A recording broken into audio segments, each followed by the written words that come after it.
Unfortunately, you can't take somebody else's purpose or success. I've heard you, I think you said it on the High Performance podcast, you said you're really obsessed with understanding what success actually is.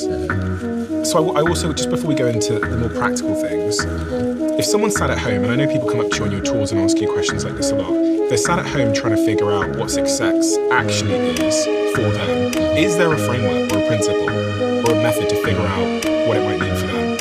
I've heard you talk about two ideas which I love, which is the Regent Beta paradox, but also the paradox of the Mexican fisherman, which I think both stayed with me in a profound way. Yeah, so 3 things.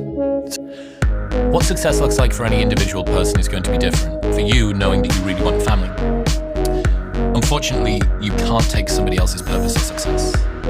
Like that's you can't wear it as a suit. It's a bad idea, right? Because it's going to not fit. And wonderful line, let go or be dragged.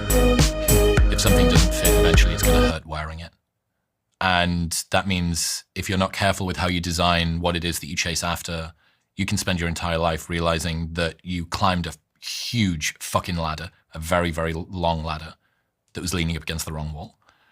And you need to ensure that you don't do that. And this is why we need to just sit with ourselves, sit with a little bit of reflection. And that's why this time in between Christmas and New Year, I think, is a really wonderful time to do this.